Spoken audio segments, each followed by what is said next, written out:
This is Neo and Jiho Love Story Part 62. Remember to subscribe and support the channel, thank you. The sun had just begun to spill its soft gold across the French countryside when Insu's black SUV glided into the driveway of his villa. The mansion stood tall, its black and gold exterior glowing warmly in the morning light. Palms lined the entrance, and the marble path shimmered like a mirror welcoming them home. Inside, the household staff waited respectfully as the couple entered. Insu, calm and composed, greeted them with quiet authority, giving instructions about their arrival and the day ahead. When they reached the bedroom, Tumi turned toward Insu with a small smile. "Insu," she said gently, "what about the connection here? I'd like to talk to Neo." Insu, still loosening the cuff of his sleeve, paused and looked at her with a calm expression that held both affection and reassurance. "In this house, Tumi," he replied with a quiet confidence. "Anything you want to open, just fill in your password. You don't need to ask." Her brows lifted in curiosity. "My password? What do you mean?" He walked closer, meeting her gaze, his tone steady but carrying warmth. "Your birthday," he said simply. Tumi blinked, stunned for a moment. "Wait, when did you put my birthday as the password for everything?" Insu's lips curved into the faintest smile, his voice firm but tender. "The second day I met you," he admitted without hesitation. "That was the moment I knew. I knew I would be with you for the future, so I changed most of the things around me. If you ever need to open anything of mine, just use your birthday." Her heart stilled, caught between awe and the swell of emotion his words stirred. Tumi pressed her lips together, hiding the smile that threatened to break free. She held his eyes for a moment, feeling the weight of what he had just confessed. She lowered her gaze only long enough to unlock her phone. Entering the digits of her birthday into the Wi-Fi settings, the screen lit up instantly, connecting her to the world again.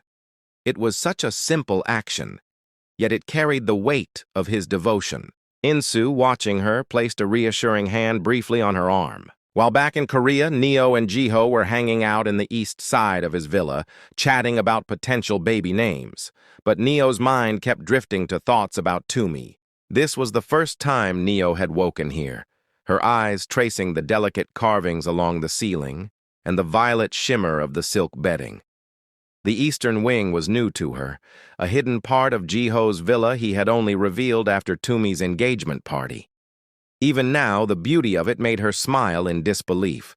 It felt as though each corner of this house held another secret waiting for her. She turned her face toward Jiho, who was lying beside her in deep purple silk pajamas, his smile already forming before she even spoke. His hand rested gently on her belly, protective and tender. They had been talking quietly about the babies, laughing softly about names, imagining how their voices might sound or which features they might inherit. Yet, even as Jiho teased her about one of the names she had suggested, he noticed the faint crease in her forehead.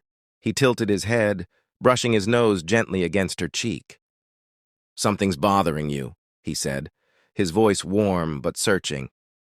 Neo hesitated, biting her lip before letting the truth spill.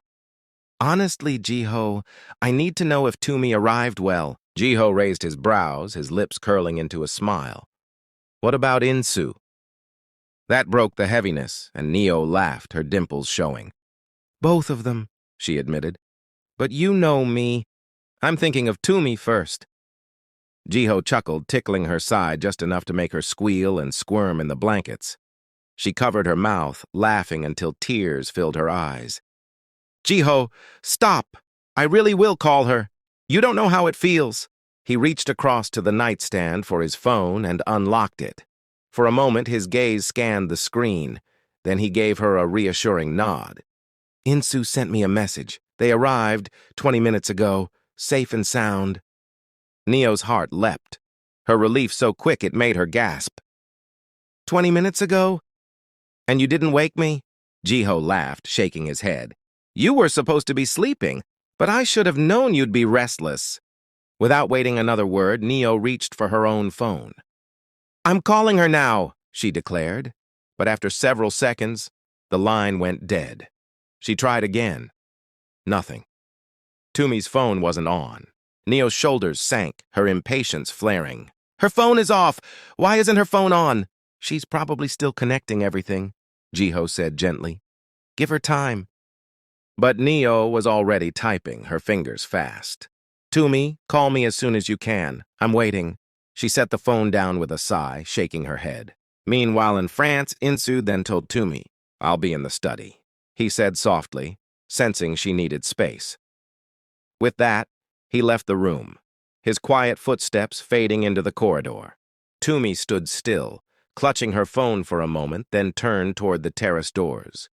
The fresh morning air rushed to meet her as she stepped outside. The view unfolded in front of her, the distant sky painted in soft light, the sense of something new beginning.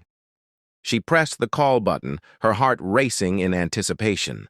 The phone rang, and soon, the familiar sound of Neo's voice would bridge the miles between them. A sister's bond, stronger than distance, stronger than time. And in that moment, surrounded by grandeur, all Tumi wanted was the comfort of that voice and the joy of sharing this new chapter with the one who had always known her heart. Her phone buzzed in her hand. The screen lit up. Tumi, she breathed, her joy breaking into laughter. Jiho leaned back with a grin, his eyes twinkling. Neo answered in a rush, her voice already bubbling with excitement. Tumi! And across the line, her sister's voice came back just as eager, just as breathless. Neo! Their laughter filled the eastern wing, two sisters reunited by the sound of a call, while Jiho sat back, smiling at the love that tied them together. From the other end, Tumi said in their Botswana language, her tone alive, Neo, we've just arrived. I'll get time and tell you everything. Neo covered her mouth, speaking back in the same language, her eyes darting to Jiho. He is here. I cannot say everything out loud. There are so many things I need to ask you, but he's here. Both sisters laughed. Tumi's laughter echoed over the line, full of joy. Jiho looked at them, amused. Now you're speaking in your language, he said, shaking his head.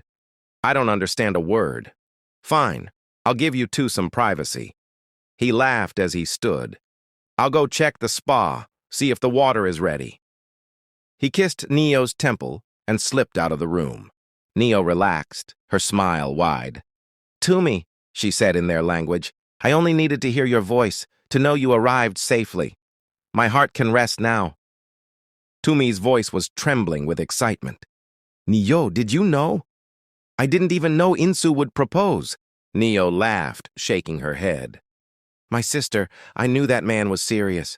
I could see it before you could, but you never wanted to believe me. I don't know why I couldn't see it, Tumi admitted softly. But now I don't even want to spend a second away from him. He's my future, Neo. Her sister smiled knowingly. Of course, we are not becoming younger. You are still young, but not as young as you think. God knew the timing. Tumi burst into laughter, then lowered her voice. Neo, the jet, the bed in the jet, Neo. I said the word jet 3 times to myself. I'm still dreaming. Neo clapped a hand over her mouth. Which bed are you talking about? Tumi, she exclaimed, still laughing. Insu has a jet, and inside that jet, Neo. Even in movies, I never saw what I saw. The bed, the walls, even the toilet, you could sleep there. Neo's eyes widened, her laughter spilling into the room. You must tell me everything! Don't you dare leave out a detail! Tumi giggled, her voice rushing with excitement. I will, but Neo, it feels like I've fallen into another world. He's so warm, so kind, but also so rich. I feel lost sometimes. What will I ever give this man? Neo's tone softened. Give him what only you can, Tumi, your heart. That's what he wants. There was a silence for a moment, both sisters letting the weight of those words settle. Then Tumi spoke again, her voice light. Neo, in this house, he told me everything will be brought to me. Designers will come with dresses, shoes, anything I need. They'll fill the wardrobe. Can you believe it? Neo gasped, shaking her head. Then it means you're getting married very soon. Tumi laughed breathlessly. Even if it is tomorrow, I wouldn't mind. As long as you are there, Neo. The rest, I don't care. What do you mean? Neo asked, half laughing, half serious. The uncles, the pastor, they must come. No, Tumi said softly. They came for your wedding. I already told them I love Insu. The pastor can pray from there, even online. If I marry, it will be a modern wedding. Simple but true. Neo smiled, a mixture of admiration and disbelief. The most important thing is what my sister wants. Tumi's voice softened again. Neo, I have so much to tell you. I want to cry when I think about all this. God has given us so much. We must give back. Yes, Neo agreed instantly. That has always been our goal, to bless the poor, the forgotten. That has not changed. Tumi's voice trembled. Even last night I prayed, and tonight I must pray again. God is showing us riches not for us to boast, but for us to share. We must never forget. Her sister's eyes glistened. Of course, Tumi. This is why we were given this path. For a moment, silence rested between them, but it was a silence full of understanding. Then Neo broke it with a laugh. By the way, you will have triplets, Tumi gasped playfully. Triplets? Yes, Neo insisted, teasing. Mark my words. Tumi's laughter rang again. Even if I have quadruplets, as long as they are from Insu, my world will be complete. They both laughed until their eyes watered. Then Tumi said gently, Neo, sometimes it feels like we fell from one world to another. I know, Neo whispered, but God is guiding us. Yes, Tumi agreed. That's why we must pray and keep giving back. My heart is heavy, but it is full. Neo nodded, smiling through tears. You're right. This has always been our dream, to rise and then lift others with us. Tumi sighed. Anyway, Neo, I must go. We just arrived. I need to unpack, and the people here are waiting to bring me things. Fine, Neo said softly. But promise me the next time you will not surprise me like that. Don't wait until I faint before I know what is happening. Both sisters burst into laughter again, their joy echoing across the line. I'll call you later, Tumi said, her voice still bright. Go well, my sister, Neo replied. Treat him very special. I will, Tumi said firmly. We have been given much. We must give back much. There was a pause, a smile in the silence. Until later, my sister. Until later. The call ended, but the bond between them felt stronger than ever. Now Neo joined Jiho in the spa. The morning light streamed through the tall glass windows, the city skyline still carrying the softness of dawn. The water shimmered in a calm blue glow, and the quietness of the hour made everything feel fresh and new. Neo leaned back in the warm pool, her hand resting on her belly, while Jiho sat close, one arm around her shoulders, the other gently massaging her feet under the water. She sighed with relief and smiled, teasing him that his hands felt like a doctor's. They spoke quietly, their voices soft in the stillness of morning. Jiho leaned in, kissed her temple, and made her laugh when he joked that the babies were already getting spoiled with so much attention. After a while, he carefully helped her out of the water, wrapping her in a robe. He dried her hair slowly with a towel, brushing back the strands with tender care. Their laughter rose again when Neo teased, I think Tumi will have quadruplets. Jiho burst out laughing, shaking his head. If that happens, Insu will faint before the pastor does. They laughed until tears shone in their eyes. As they settled back by the poolside, Neo's curiosity grew. Jiho's tone grew thoughtful.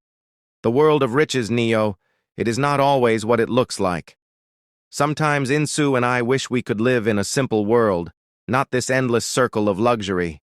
We long for the normal life, too. We prefer the moderate world, even if we are caught up in this one. Neo smiled at him, touching his cheek. Then Jiho looked at her rounded belly and chuckled.